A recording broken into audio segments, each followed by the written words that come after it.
Hello, everyone. Welcome to the Luckiest Peach podcast. I'm your host, Rachel, the Lucky Peach. Today, we are here for our second special episode. The reason that November is all different from what you're used to in this podcast feed, because I'm a big boy critic now. And I had the pleasure of, if you're watching on patreon.com/luckypeach, you're watching me hold up my press badge. I was a press person at the Houston Cinema Arts Festival. It's been very exciting, and that is why all the episodes are different this month. So last week, Raúl and I did a preview of the festival and what we're looking forward to. And today we're going to review everything that we saw in person. Next week, we're going to review everything that we had seen virtually. And then because there's an extra Tuesday, the last Tuesday will be just a final review of the festival and our final thoughts and stuff. But anyways, I don't have any other shit to say, so I'm gonna introduce the boys. So joining is you can't get rid of him. Roll. That's right. You can't get rid of me. Coming in a little less with a little less energy because I've had a long morning already. But can't get rid of me. What's it called? This is festival number 2 for me. Festival number 1 for Rachel. And yeah, let's talk some fucking movies. And also joining us, Luis. I just woke up. I thought you would have started like that, fucking ass. No, it just bad timing. I legit didn't feel it until they were calling me up. Festival number 3 for me. Man, I was telling Number you 3? last night, 10 a.m. Don't even. Yeah, I know. Yeah. I said I was fine with it. Yeah, number Wait, 3. I want to find out which number 3. Why is this number 3 for you? Which did I you don't do fucking before? remember. I've done a lot of shit that I don't remember, and that's a problem. Dude, I've accredited you only for Nashville in this one. I don't think I So, was accredited with you. huh? I might have been with the school. Oh, okay. Oh, okay. I think All I might right. have been with the school. I have no Or I idea might what this just be is. tripping and splitting up days. I don't fucking know. I think you're splitting up, and I think you're What's tripping. real? Also, I think the sun just peeked in into your room. Yeah, yeah. It Nice It actually was looks, lighting. because I yeah, it set actually looks it. nice. I set it up, the ISO right before you joined. But yeah, it does that. So I don't have my softbox in here, so yeah, y'all don't. Y'all have to. I just gotta deal with natural lighting. It I looks mean, it good. looks nice. Yeah. Yeah, watch. Oh, there he goes. So, how are you guys? I'm good. I got a Uh, project to do later tonight, or work. nice, nice. I'm doing all right. Just hanging out here. What's it called? Now trying to kind of like piece together pieces of what I'm supposed to be doing now that I'm back in. So, other than that, just hanging out and having fun because I'm unemployed. I was about to say, you do have a lot of free time. Mm-hmm. Mm-hmm. Rearranged the shelf. I managed to fit all Criterions, Arrow, and the one Kino I have. So, Well, please tell me you have space for one more, because I have to go to the post mhm. office after we finish this. Yeah, I actually have space for the 2 more. Yeah. So, Yeah. but like I said, I have like the bottom shelf, the third shelf on the bottom. It has like a fuck ton of what's called room. So now everything that starts to add up, what's called can start to overtake the shelf. It's good. Yeah, Yeah, or I we could spend. because Raul is now unemployed, our rule about Criterion sales has changed. Yeah. Um, so speaking of that, I did learn that this morning when I was opening the ones I got yesterday. The book that comes with Vampire, Mm-hmm. it's the screenplay. Oh shit! Really? Yeah, That's really cool. it's the whole screenplay. Nice. Fucked up my cat snow clippers. Oh no. It Oh no. doesn't close. Anyway, continue. Sorry. Yeah, I learned. Yeah, so we've gotten a lot. There will be a video at some point. Mm-hmm. on your YouTube channel. Yeah, as soon as the last two get here, and then as soon as you're done, when yours finally get here, I can add like the last picture. Well, Yeah, your picture. Yeah. I should be getting a package on what's the 19th, Friday, Mhm. Friday. and then the one I pre-ordered gets here on the 20 something. Yeah. So expect the video at the end of the month. It was a Yeah. lot of fun. Luis got in trouble. When? Oh, Yeah. Somebody the white decided to man. stand in back at the counter. I wasn't even exactly behind the counter. I was just leaning against the fucking whatever the thing was. They just fucking nitpicky about that shit. They saw I was brown. It seemed like the manager. It was a white bald man. Fuck else am I gonna do? And then he decided to Yeah, completely with ignore Jeff us Bezos. and talk to the white lady who apparently was self-publishing her books and stuff. Dude, Oh, I she told you was? that lady was like one of my professors Yeah. from junior college. Yeah, she told me about that. Like she was writing that book when I took her. Damn. It was a kid's book. I forget what it was called though. Cool. All right. I didn't know that. So the white Anyways, man chose her over the brown boy that was doing nothing. Anyways. so we saw. Well, Raúl saw 3 of these in person. I saw 6 of them. Luis saw 5. Or no, 4. No, wait.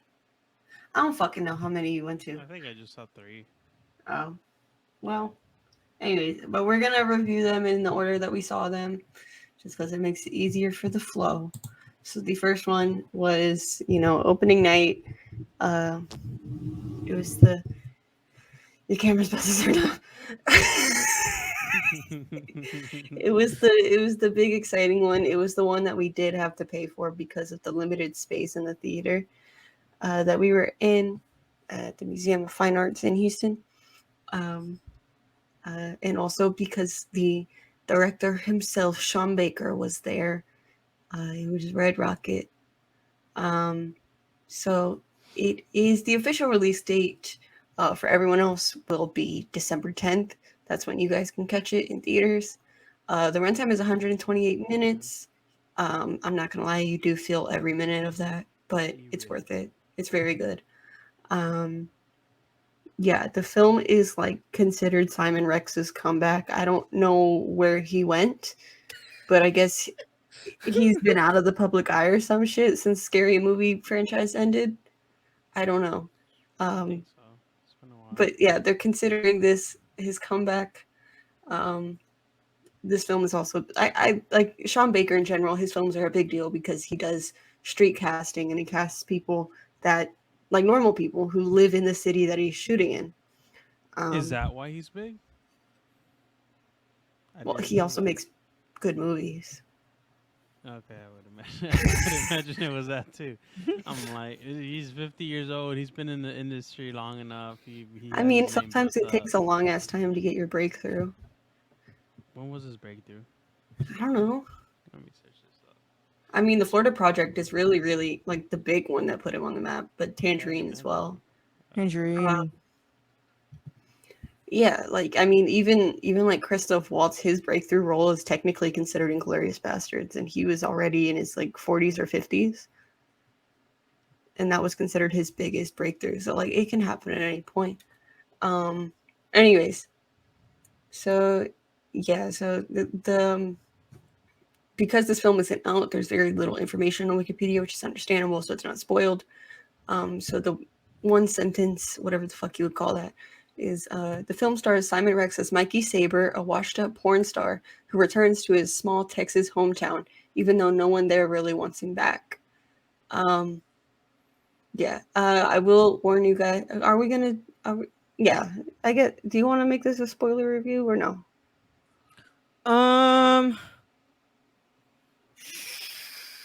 I think part of me leans towards no, since it's not out for another month. Officially out yet, so I would vote no. Okay. All right, we'll do that. Stuff. Yeah, it makes sense. Targeted.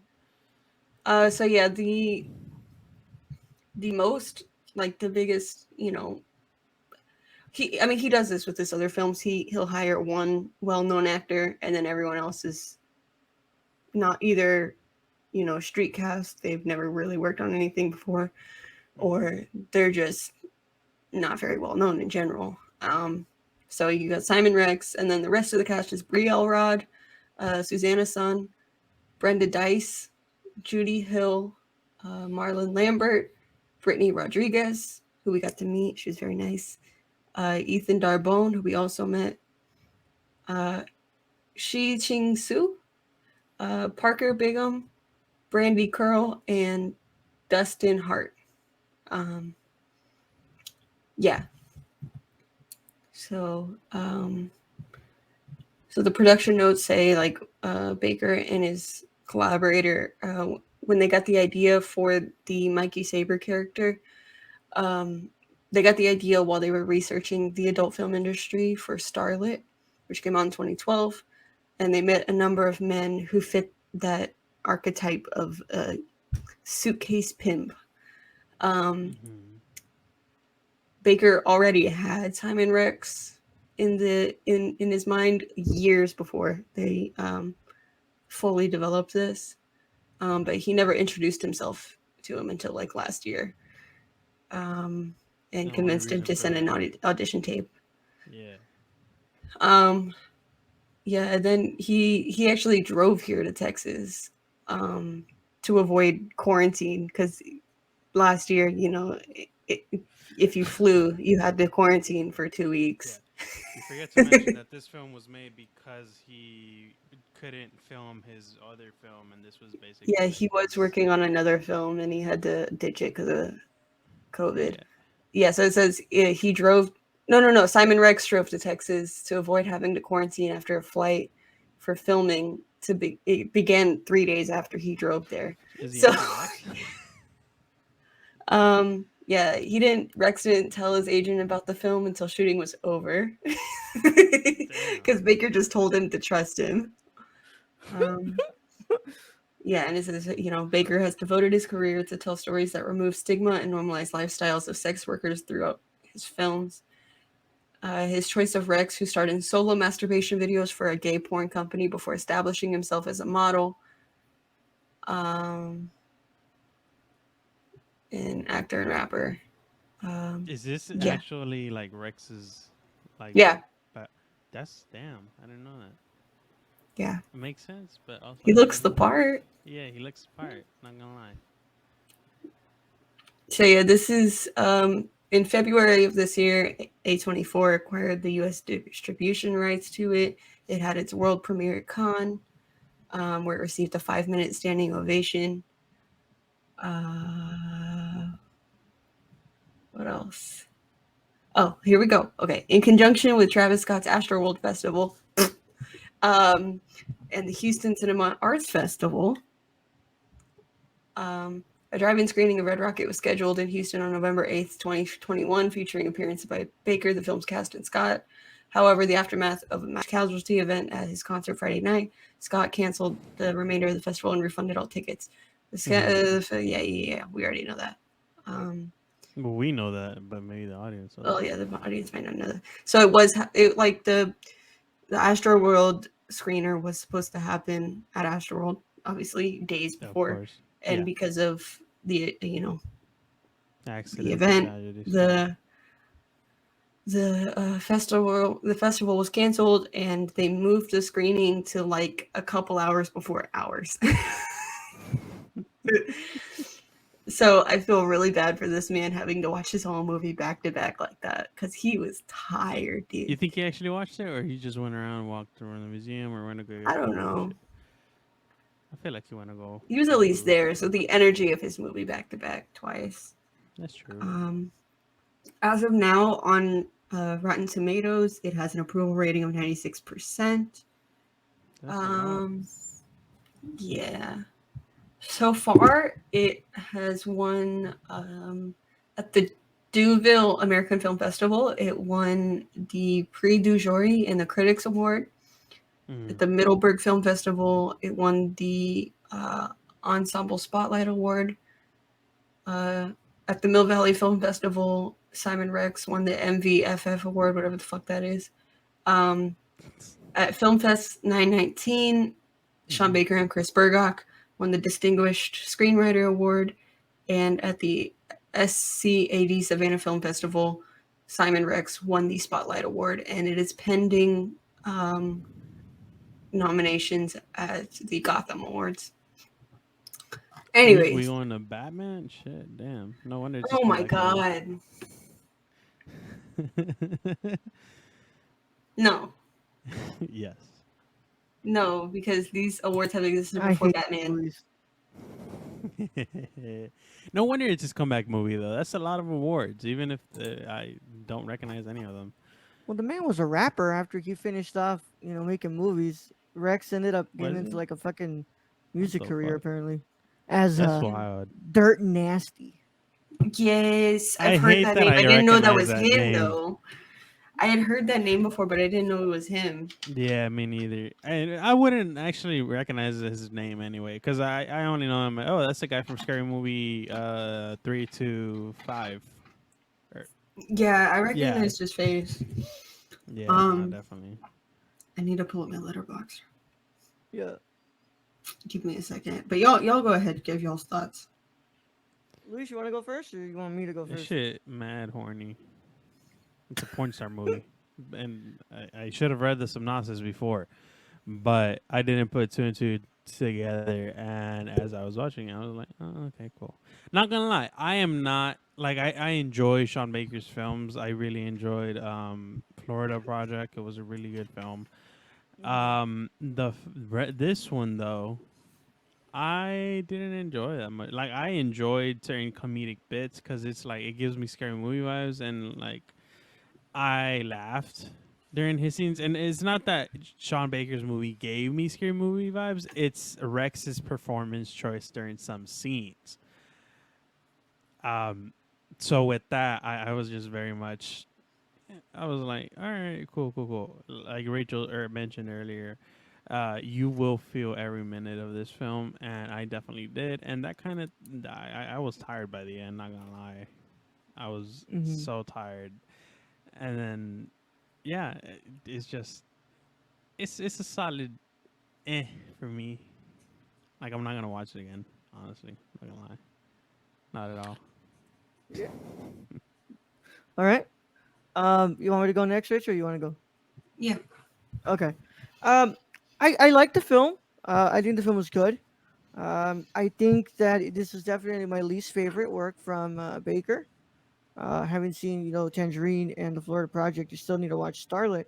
I very much like Simon Rex's performance. I think that when we look at cinematography wise, everything like that, this movie's fucking awesome. It's fucking great, cinematography wise. I have a problem with the pacing of the film, and I have a problem with a little bit of the script here that I feel like it brings in some stuff and it introduces some stuff, and then it just kind of leaves it by the wayside a little bit.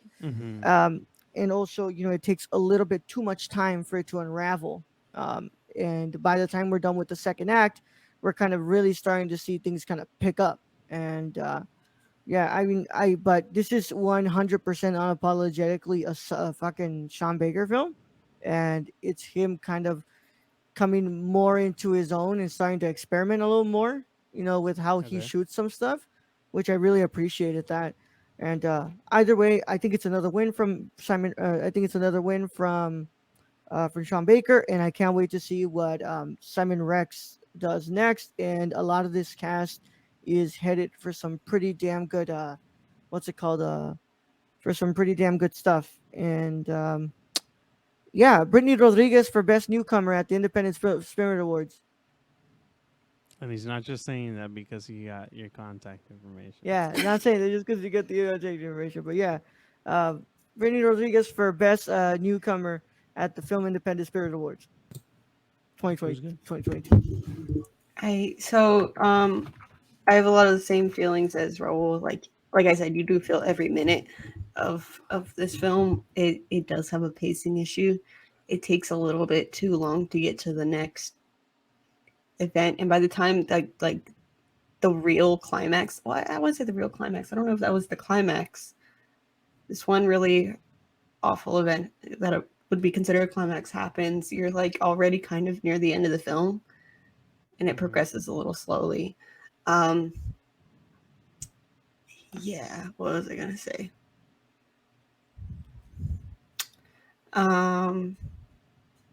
What was the other thing you said? I think that it like leaves some stuff like Oh over. yeah, because it introduces. There's one specific thing on the top of my head that I'm not going to say. There's one specific thing they bring up twice in the movie, and the first time they bring it up, you're like, oh, and then the next time they bring it up, you're like, oh, okay, we're finally getting somewhere with this topic, and then that's it. You never hear of it again, and it's a little awkward. You're like, the fuck? No, why'd you bring it up in the first? Is it the red? Is it Shut the up. red rocket? So yeah, they bring it up a couple times. They don't visit it ever again. And I'm like, why'd you bring up this topic that's huge? It could be a huge part of this plot, and then never bring it up again. I need you to type it out because I'm trying to remember what that might be. I will. Yeah. But otherwise, I did enjoy it. I enjoyed the cast, especially. I guess I'm a little bit biased because I'm from the Houston area, so seeing some parts. Shut up. Some parts of this area that I've seen growing up, like it gave a little bit of emotion. Not, I wouldn't say like a oh, or just like a oh my god kind of emotion, but even then it still meant a lot because I was like, I've grown up seeing this place and you're showing it in my movie. So after the film, we did get to meet Sean Baker, and literally the first thing I said to him, and I was like, you have no idea. You have no idea what you did putting that specific, Texas landmark in your film. Because the second it showed up, every single person in the theater was like, everyone was like, oh my God. And that made it all the more special to me because it wasn't like an endearing landmark, like oh my God, it's the Alamo type of thing. It's like, oh my God. But that alone, yeah, that made me feel it. Yeah, he was also super nice. I felt bad. He was very sleepy. But yeah. Any final thoughts? Sean, where the fuck was Houston, dog? You mentioned it once. I didn't get to ask at the actual Q&A. That was South Texas. I get that. I respect that. I don't mind that. But I didn't see Houston. You mentioned it once about going there because of it's because that area, like near Texas City and Galveston and stuff, they still in that area, people who live over there talk about Houston. No, not even that. Their version of going into the city is going to Houston because that's their only direction. Because I've met people that live over there, and their version of let's go do something, let's go to the city is going to Houston, no matter how far away it is. Yeah, it is. It is like an hour or two at max. Yeah. No, I'm just saying that because he mentioned it was like, yeah, we shot some stuff in Houston. It was like, good work and stuff. And I was like, so okay, where is it then? Yeah. So where the fuck is it? I did also feel special because he technically considered that the real premiere since it was the Texas premiere, and I was that was really sweet of him. Yeah, I was like, it's so sweet. I know you, Sean. Yeah. So I definitely, I would say I definitely recommend you guys watch this one. I think that if you're a fan of what Sean Baker's kind of growing in his filmography, that you're gonna really be interested to watch this. But this definitely seems like this definitely seems like something I need to rewatch. But I will say that it is incredibly hilarious, funny. It's funny. He has some great humor, and I love just how Simon Rex's performance was like that. But yeah, those are my final thoughts. I really liked I liked this, but it obviously was not my favorite of the festival. Yeah. So next, moving on, the next day, we saw Luchadoras at Mecca. I'm gonna be honest, I don't know exactly what part of Houston we were in. I know it's downtown. No, it wasn't. It was in 6th Ward, so it was above downtown, but it wasn't exactly to the Heights. It was somewhere northern. Anyways, she doesn't recognize the Latino spot in Houston. It was also dark Shut as up. hell, bro. Yeah, it I, was, Holy it was I like this shit. city is so big. Mhm. Like a couple weeks ago, we were at an escape room on the other side of town, and I didn't know where the fuck we were. It's That like that. one was clear. Yeah, like where the If fuck I are go we? to an That shit was area scary. of Houston that I haven't been to before, I don't exactly Mhm. know where I am. Did you guys get to see inside the building? By the way, No. Yeah. it Did was you get to go in there? beautiful. Yeah, Oh, Oh, yeah, I you went saw to go the take a piss. bathroom. How was it? the bathroom. A lot of beautiful, gorgeous shit. The other Muerto Motherfucker. stuff still there. Memoriam of photos of the school and shit. Pretty nice. Damn. And I really wanted to go use the restroom, but I was like, I kind of am really enjoying this movie and I I really thought want you to see did. it. You followed Kelvin into the No, no, restroom. no, no. I went to go see where it was so that way I could know where to go. Oh, okay, okay, Yeah. okay, okay. All Gotcha. right. Yeah, I only went to the bathroom. So there's not much information about this because it is more independent than like the other big name films at this festival. It is a documentary. So the sentence is the courageous female wrestlers of Ciudad Juarez. Did I pronounce that correctly? Mm-hmm. A city known for its high murder rate against women who fight in the ring and in their daily lives to redefine the image of what it means to be a woman in Mexico. Directed by Paola Calvo and Patrick Yassim. Um, that's really there's not much other information. It stars Lady Candy, Miss Kath, Minnie Sirenita, Baby Star, and Little Star. So those are the female wrestlers of the film. Mm-hmm. That's really all information. Luis, you got It's 15 seconds, bro. 14. Oh fuck. um so yeah. I'm trying to. The runtime is 93 minutes. It Pretty good. I Solid. don't have a specific release date for anything else because I don't know if it has a distributor. Mhm. Um, I don't understand this part. It could be a producer, but the countries of origin, obviously Mexico, but it also says Germany. Mm-hmm. So I think that could be a production credit. Cool. Okay, more information. Um, yeah, it doesn't have a distributor. So yeah, that's Yeah. yeah. The first premiere they had was at South by Southwest in March. So yeah, y'all go ahead, give your thoughts. I haven't seen it Uh, yet. So Luis it's didn't just see it. Raul. Yeah. You didn't see it. um, I missed the beginning of it. I loved this movie. This movie was um it was beautiful. This movie was something that I had, when I saw the premise, I was like, okay, this is like really interesting, and I really want to see what's up here because I'm a lover of professional wrestling, but I also very much obviously studied a lot of what's it called? I studied a lot of Mexican American, what's it called, identity, and with that comes the what's it called, observing the current state of Mexico and also observing the border and absorb like all these other things that what's it called I did while I was in school. I think this is a beautiful documentary, um, showing not just the resiliency of these women, but just the sheer resistance that these women go through every day in their lives, and the only time that they can actually feel like they are in full control of who they are and their and the way that they are presented to the world is when they're in the ring and they finally get to be unapologetically like strong and fierce and just amazing. And I thought the movie, what's it called, it was like beautifully crafted with some rich cinematography. And yeah, this is one that I hope, like, even if it doesn't, like, what's it called, grab a distributor, I hope it's something like eventually, like, some of us will be able to watch, everybody will be able to watch, because I thought it was freaking great. I love this one.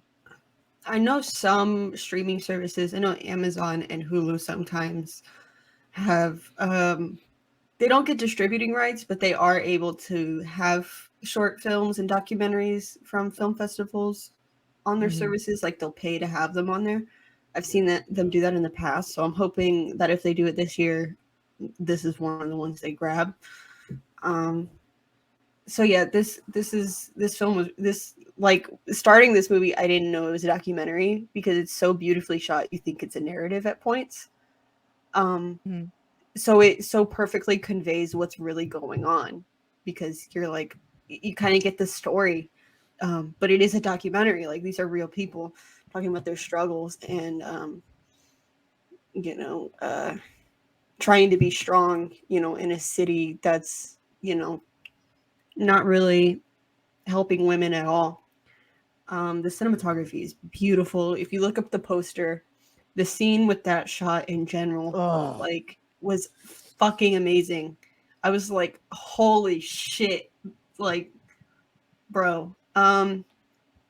Yeah, I could tell Raul was into it. So it was an outdoor venue. Um, I was sitting like in a separate area from him, like kind of behind him, and I could see him just like He was ready to like square really up. into the fucking movie. After this show, he came up to me and said, "Hey, can I show you a move real quick?" And started choking me. He was also wearing a wrestling shirt too. He yeah. was. I noticed it. Hey, we're I was wrestling like, shirt. this is a Mexican film about wrestling. Raul's gonna love this shit. Hmm. Yeah, and I ended up really liking it. It was. It And- just got really cold. I was like, if we oh didn't yeah, dress the no, yeah, part, you might have gotten like Yeah, yeah. two. Shout Yeah. out to Kelvin for lending me that freaking jacket, bro. It helped a lot. I was fine. Yeah, but I'm from You South were. Texas. We never get that type of Were. weather here. That's true. Yeah, that's Yeah. true. Um, any final thoughts other than we really enjoyed this? Yeah, love this. Also, there was one part in there that I was like, I'm glad that it doesn't gloss over the fact that trans women are also very much victimized and very much Hmm. what's it called, preyed upon by feminicide.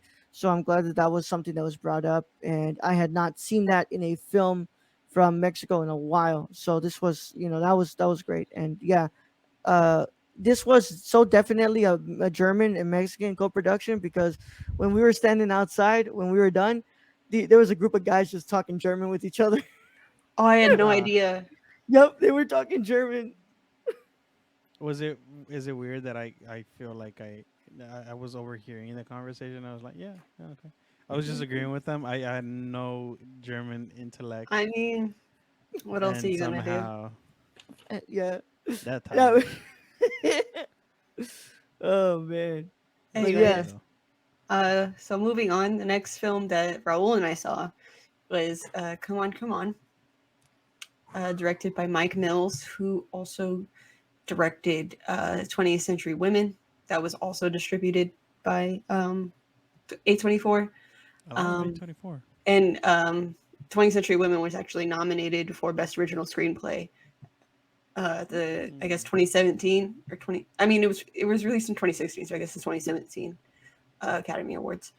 Um, so it is a black and white film. Don't let that deter you.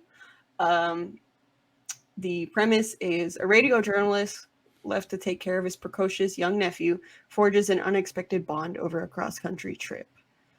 The official release date will actually be this Friday, November 19th, because we are at the tail end of the festival circuit. The runtime is 108 minutes. Um, yeah, so before this film, this is the thing A24 does. They'll pick up um, a director's film, and then the next film they make, they just go ahead and fund them instead of waiting to pick it up. So that's what they did with this. They went ahead and decided to distribute the film before it was shot. Yeah, it stars Joaquin Phoenix, Gabby Hoffman, Woody Norman, Scoot McNairy, Molly Webster, and Jabuki Young White.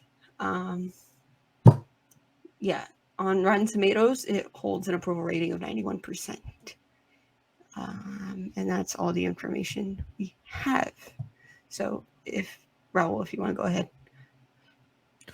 Holy shit, this movie. This is my favorite movie of this festival so far. I say so far because as of the time that this episode is being recorded, I have not finished my screenings of HCAF yet. I have to watch what's it called one more that I'm going to review, and then there's other ones that I'm gonna watch just to watch because obviously those are gonna be Luis's reviews. But Mhm. this movie, holy shit, man, this movie's incredible. It's beautifully intimate in like the most personal but also very free way. It manages to kind of creep up on you in some moments where it really touches your heart and really makes you kind of think about the relationship between, children and adults and the way that they should be treated with each other. um, I love this movie because there's not just that going on. There's the idea of like mental illness in here, but there is also just the the character of Joaquin Phoenix being this man who really doesn't know what he wants. He's doing something, but in that project, he thinks that he knows what he wants out of his life, but somehow, like it is really through Johnny, not Johnny. It's really through the kid that he learns about what he wants out of his life. Jesse. Jesse, yeah, and I loved it. This movie was beautiful. I cried about 3 times, and I can say that this is definitely one of my favorites of the year, and my favorite of the festival so far. Um, I also really enjoyed this. I am not a movie crier. It's very rare for me. I don't know the reason. I don't control it, obviously, but for whatever reason, I have a hard time crying during films. But this one was one of those that I really, really felt it though. Um, a lot of fucking emotion. Oh shit. The Criterion sale ends tomorrow. Oh no, wait, no, it doesn't. No, Anyways, yeah, we still got a lot of time left. no, I was looking at a different thing on the Barnes and Noble website. Anyways, I really enjoyed this. I've told Raul before. Oh, through the 29th. Okay. Um, so I really, really enjoy modern black and white films. The other one that comes to mind, obviously, is Nebraska. I fucking love Nebraska. I love modern black and white films. And I know this sounds weird because a lot of people, like the quality, the video quality, it's different from color. Like because it's in black and white, you can see the crispness because it's digitally shot. Uh, it's so good. I love that in general. I love a good digital black and white film. Also, this was an audio person's like wet dream. Like it, there were a lot of moments because he is, what did it say? A radio journalist. Yeah, real journalist. There's a lot of audio equipment in this film, and there are scenes. Without spoiling, there are scenes where he's letting Jesse use the equipment and try it out because he's trusting him with it. And Jesse's walking around with the boom mic and like recording random things, and as he's recording them, it's I think they actually did record those and then put them into the film because he'll like walk up to somebody roller skating and you'll hear the wheels like in real time. It's so, and it happens multiple times, and it's so just. And aside from that, like aside from just those scenes in general, the audio mixing is just fucking incredible. Everything that they've recorded with that specific mic and recorder, I like. If you told me they actually recorded those and put those in the movie, I would believe you. Which I'm pretty sure they did at this point. Um, I fucking loved it. It was emotional. Uh, I am a well-known child-free person. I don't like kids, but like I don't know where the fuck they got this kid, but he's so fucking good. And I mean, this film indicates like the importance of treating kids as humans because there's this a lot of families have this thing where they talk down to kids. They don't exactly treat them like people. And if you just treat them like the people they are, their communication their communication skills skyrocket. They're better at communicating and expressing themselves to you when they're having issues. And this film perfectly indicates how important that is, which that's something that I try to do with my own nephew because my brother-in-law, my mom, my dad, like they talk to my nephew like they would, anybody else. They talk down to him because he's a kid. which is dehumanizing in a way. And, you know, me and my sister, I mean, I just noticed my sister does it. But I for sure, you know, we talk to him normally and we're like, hey, because he's just a little person, you know, he's younger, yeah, and he's learning the world, but he is a person and he deserves to be spoken to with respect and patience. But I really fucking enjoyed this. It's not my favorite of the, it's my second favorite of the festival so far. Oof. I say that because of a film I watched last night, which we will get to later on. But I fucking love this. So, any final thoughts? I Um, love when Phoenix just goes around the bathroom to dance. wrong movie, Luis. Wrong Oh movie. fuck, my bad. Yeah. Jesus Christ. Jeepers I creepers. can see a clear future for this movie, and I am happy that this movie exists in this time. And I hope that I am going to steadily start my watch of like Mike Mills's filmography because of this movie. Yeah. And I mean, I can't say anything else other than as an audio person, it was a wet dream for me. I fucking loved it. Yeah. So moving on, Raul, if you want to take your headphones off, we're about to get to the stuff that you haven't seen. So the next film is what I saw. Luis, I don't know if you want to stay for this one too. I only saw I this wonder what they're one. talking about. I was by myself. I saw Memoria. The plot goes, it's literally the sentence for the plot is just something that a director said, or not a critic said. It's like there's no specific thing, so I'm just going to read that. It's from Peter Bradshaw of The Guardian. He said, Tilda Swinton plays Jessica, an expatriate English woman who lives in Medellin. Did I pronounce that correctly? It's in Colombia. Anyways, running a market gardening business, selling flowers. She is in Bogota, visiting her sister Karen and her husband Juan, because Karen is ill in hospital with a mysterious respiratory complaint. One night, Jessica is awoken from a sleep by a strange bang or sonic boom. What is going on? Yeah. So this film. Anyways, okay, wait. I don't know how to pronounce the director's name. I'm not even gonna lie. He is a Thai director. So this is his first film shot outside of Thailand. The woman who introduced the film told us that him and I hate that I can't pronounce his name because I want to try it, but I don't want to butcher it. Anyways, so she said that at a Colombian film festival, him and Tilda Swinton met, and they decided they wanted to make a film. They were just exchanging ideas. Okay. So the runtime is 136 minutes. You feel every single, you don't just feel every minute of this film, you feel every second of this film. 136? Yes, and you feel every fucking second I didn't of know it. that. God. Damn.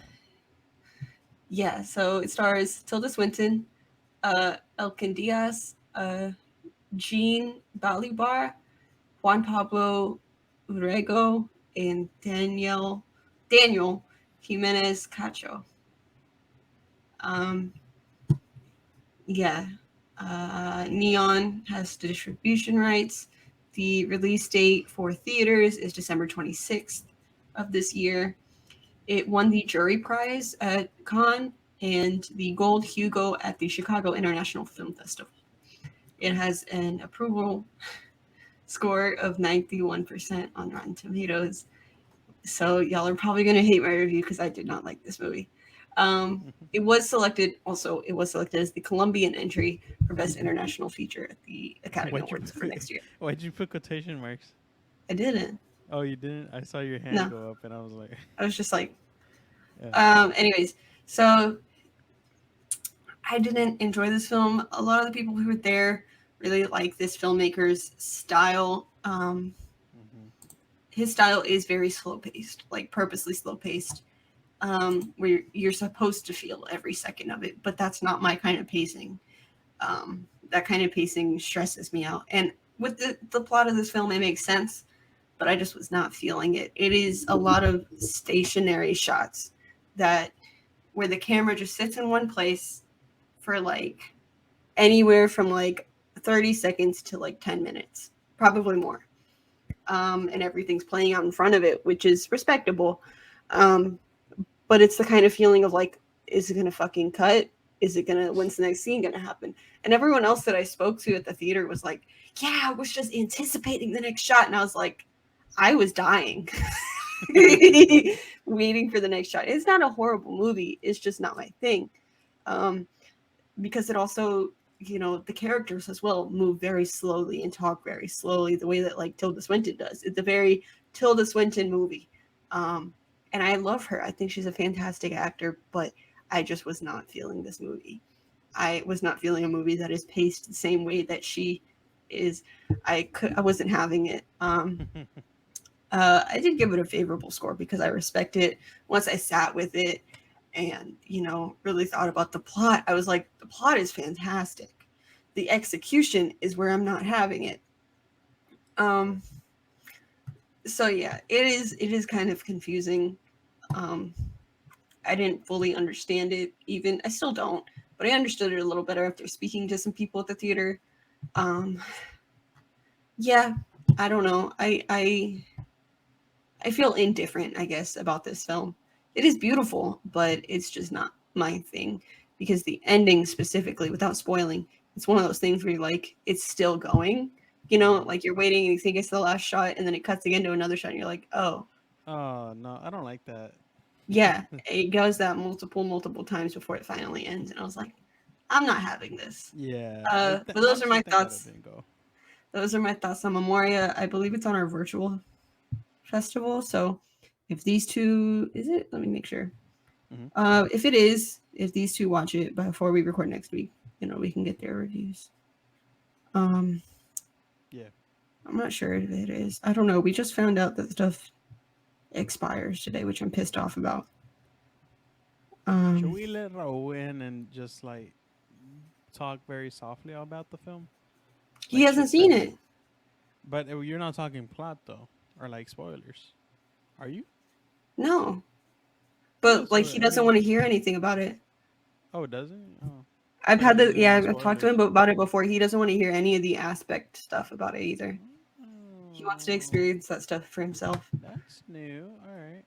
Yeah. So moving on. We had a back-to-back double feature last night. Yeah. It was our last. It was at least my last in-person appearance. I might be going to the other one, but it's an anniversary showing, so it's not like part of the festival exactly. Yeah. So we saw Petite Maman, directed by Celine Sciamma. Is it Sciamma or Siama? Sciamma, no, because they don't pronounce. Yeah, they don't pronounce their C's. Oh yeah, so Celine Sciamma. It stars Josephine Sans, Gabrielle Sans, Stefan Varupin, Nina Maurice, and Margot Abascal. It is 72 minutes, very short, but it's great. That's good timing. Yeah. I also am not seeing an official release date for in theaters. But obviously I'm sure it'll be released eventually sometime next year. Sometime in the early, or I guess late winter, early of next year. So where the fuck? Hold on. Wikipedia, why are you failing me right now? Okay, so here's the little premise. Nellie, an 8-year-old girl, has just lost her beloved grandmother and is helping her parents clean out her mother's childhood home. One day, her mom abruptly leaves, and Nellie meets a girl her age as she's building a treehouse in the woods. So do you want to give your thoughts? First? Yeah. So for the directress's work, I haven't seen any of it. I know Raúl really likes Lady of a Portrait of a Lady on Fire. Fire, yeah. And that's all I know of the work for the director. But I honestly went in looking based on the synopsis and just like what it could possibly be. Runtime was a good amount for me, and I ended up loving. I'm not gonna lie, I really did. I loved the whole storyline and how it was just able to tell closure through a child and the whole just I guess what the director Pat mentioned something about the director's like choice. But it was just like a really good film that I thoroughly enjoyed and do recommend. Like it's short enough to where if you're not into more, I wouldn't call it artesian films, but it's in that sense that this is a very well-rounded story-based film, and the acting's phenomenal. It's cute, funny, and it has its warm moments, and it was a good time. I yeah, I this is my favorite film of the festival. Mm-hmm. Um, I oh I said at the end of it, I was like, I wish it was just a little bit longer. Mm-hmm. Not a whole lot longer, just a little bit. But even then, I'm happy with the length of it. It's just so fucking adorable. What the fuck is he doing? He's doing a bunch of shit. That's what I was telling you. Like, do you not? um, I fucking love this movie. I cried. I had a lot of sighs, like a lot of emotional, like, to the point that Mm-hmm. after the film, we were speaking to some people and they were like, "That was you?" Like, oh shit. Um, Mm-hmm. I felt every moment of this film. Celine Sciamma is very well known for portraying, feminine identities and, female independence, which I think is very, very important. Okay, so a common theme in her films are the fluidity of gender and sexual identity among girls and women. Um, Yes, I believe that's what Pat mentioned. and to me, this film felt like just the importance of not only thinking of your parents as, they were kids once, um, and that they should probably remember that when they're speaking to you as a kid, but Mm-hmm. also the importance of your inner child. I'm currently healing my inner child, so that alone, seeing them unapologetically have fun, hit different. Mm-hmm. Um, it was very, very emotional for me, but in a good way. I do like this more than Portrait of a Lady on Fire. I would love if this also got added to the Criterion Collection, but we will see. We'll We'll find see out. like a year from now if it does get added. Yeah, it's Um, still fresh. It's still fresh. it's so good. It's so good. I also just learned the two girls in the film are sisters because I was like, they look a lot Yeah, they alike. look I mean, extremely without getting into alike. spoilers, they look a lot alike. Yeah, they look Um, a lot alike. yeah, they are sisters. So that's a good thing. That's a problem I have with films sometimes is they'll get like something like this and they don't look anything alike, or like a It's mother and a daughter or something like it's yeah, like difficult. Yeah, sisters, shit like that, and they it's don't look difficult like. stuff. Yeah, yeah, yeah. So the Definitely. fact that she was able to find sisters Mm-hmm. is great. Any final thoughts? I no, that was basically it. I do like the time. There's time travel aspects, which I always am for. Rachel and Raul have seen me geek over that shit and just like scientific stuff, and I didn't go over it too much in my head, but I thoroughly enjoyed that aspect. It was cool. It was nice. It was I fun. would I would say minus the timing of Memoria, I think you would enjoy it for its science fiction aspects. It is too. It's 130 minutes though. Yeah, it's really long. Yeah, that's. I don't know. If it's online, then I'll probably check it out. Yeah.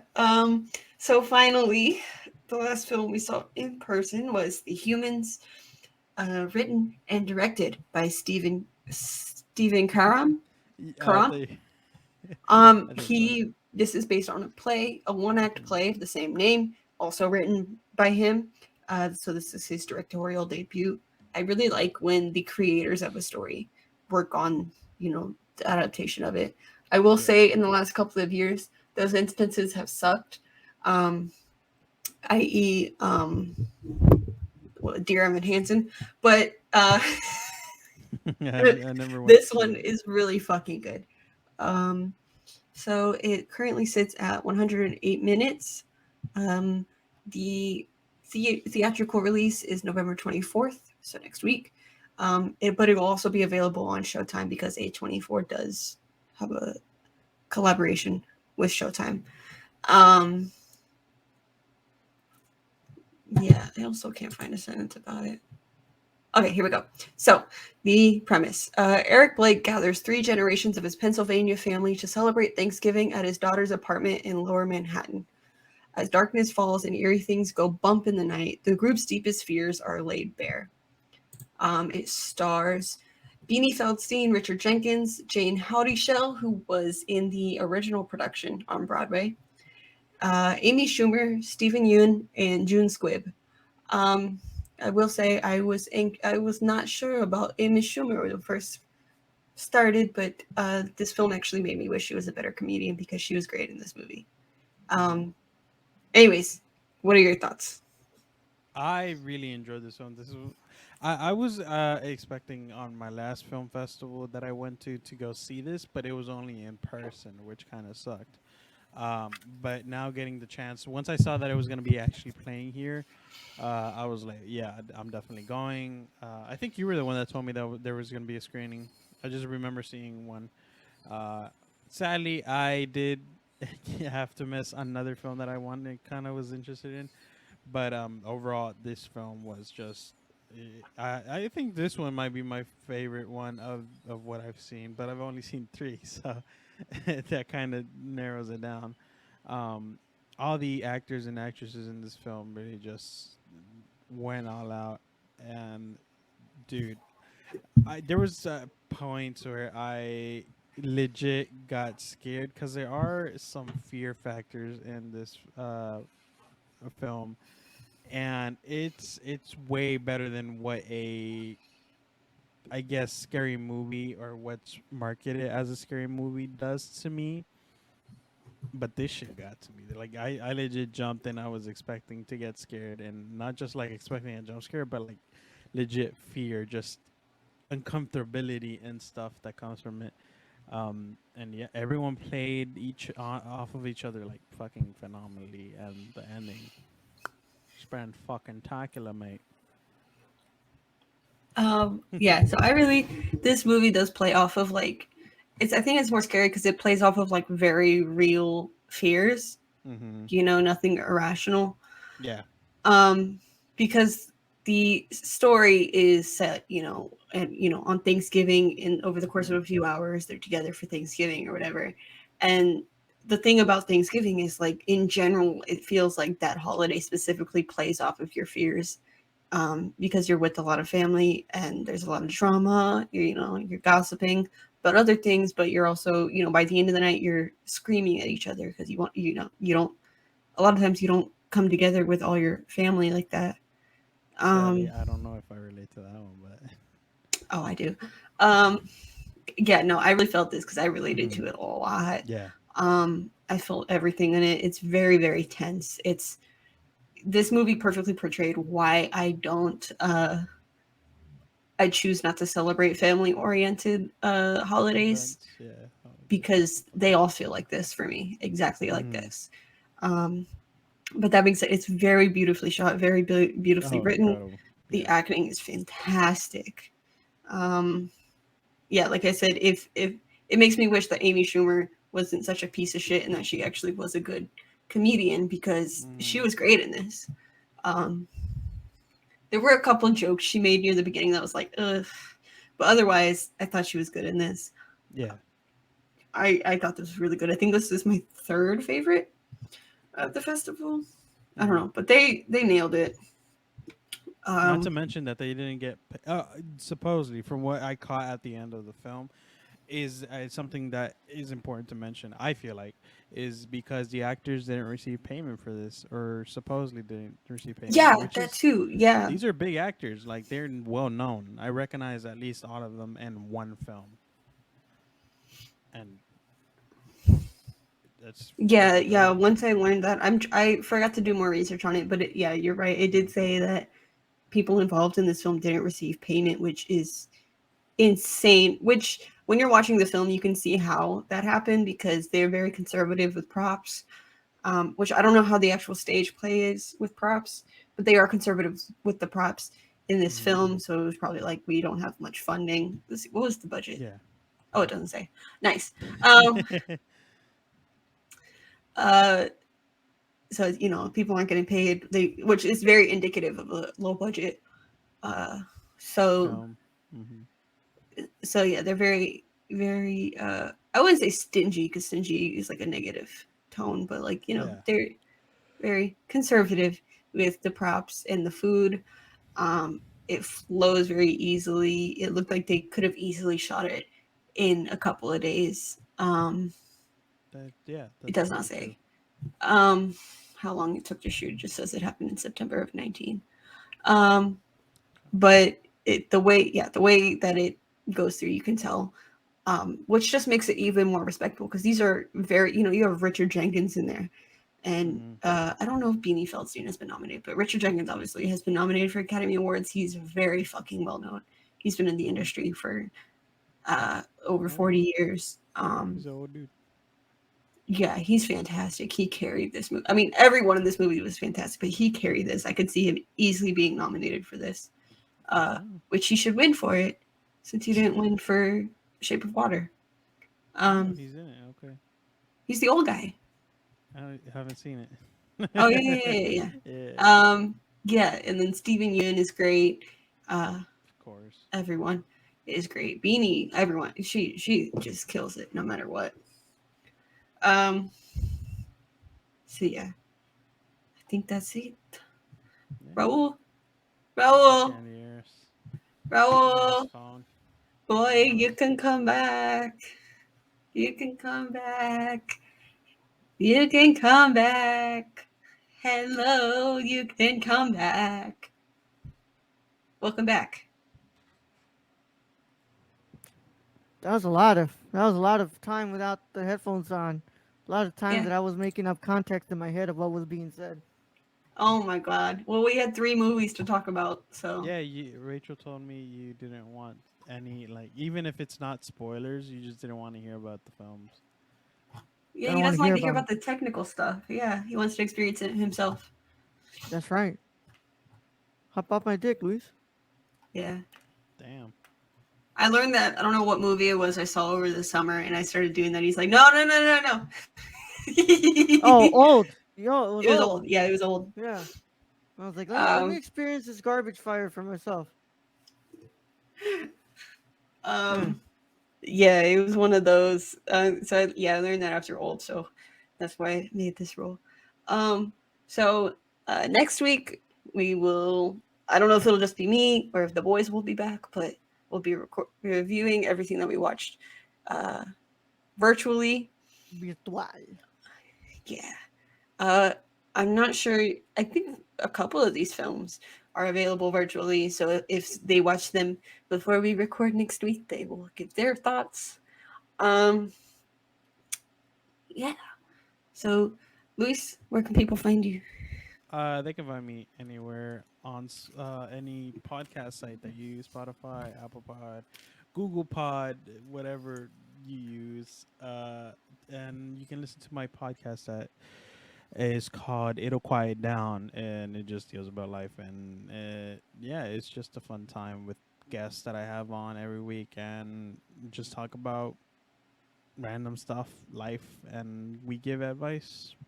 Or I asked them to give them advice. They don't know that they are gonna give advice, but that's always a fun time. You could also check out my work with the Nerd Corps articles. There's gonna be a couple of articles out by the end of this festival, and then yeah, that's it. Just catch Mm-hmm. us. Just catch me on there. Whole lot of Raul? writing. Hello, everybody. You can find me at the Nerdy Chicano on both Instagram and Twitter, twitch.tv/the Nerdy Chicano. Coming back there to do some cool stuff because I'm unemployed and Papa needs some money. And on youtube.com, Raúl Alejandro Mendoza. And if you get me to 100 subscribers, I'm going to go ahead and give you one big, fat, juicy kiss on the cheek because you're going to get me to 100 subscribers and you can get me my custom URL. Lots of cool stuff coming to the YouTube channel as well because I am unemployed and I'm winning some money. Now, also, stay tuned for all news about Before I Leave by going to Before I Leave Film on Instagram and beforeIleavefilm.com. And of course, the nerdcore.com for all my coverage of the Houston Cinema Arts Festival in any festival that we get accredited to after. I also have a review of Spencer coming up in a couple of weeks, so that's gonna be cool. I got a whole lot of other reviews I need to catch up on, but yeah, um, it's gonna get a little busy, but come and support me, guys, please. I need it. And of course, you can find me everywhere at Lucky Peach, LVCKY Peach. If you go to any of my socials, you can find a link tree that takes you to my Twitter, my Instagram, my Letterboxd, my Twitch, my TikTok, the podcast itself, Patreon at patreon.com/Lucky Peach, and the Discord associated with the podcast. But in general, my ad is the same everywhere, LVCKY Peach. If you have any questions, specific questions, you can email them to luckiestpeachpodcast@gmail.com. Be sure to answer them either on the podcast or email you back. Also, if you would like, if you were involved in HCAF and you would like an interview on the podcast, email me there. I'm open to it. Thank you to my patrons at patreon.com/luckypeach. Thank you so much for supporting me. You guys, if you are a patron, you get early access to episodes, with the exception of this month. Once I start recording for December, the early releases will be back up and running. But also, if you're a patron at patreon.com/luckypeach, you get patron exclusive reviews of my Ingmar Bergman retrospective, as well as other films that I've seen recently. So you don't want to miss that. And you also get video access to each episode of the podcast. So why wouldn't you want to see us fucking around, so I will see you guys next week when we record everything that we watch virtually. Thank you so much. Thank you, Sean Baker, for being wonderful. And I'll see you guys next week, and stay peachy.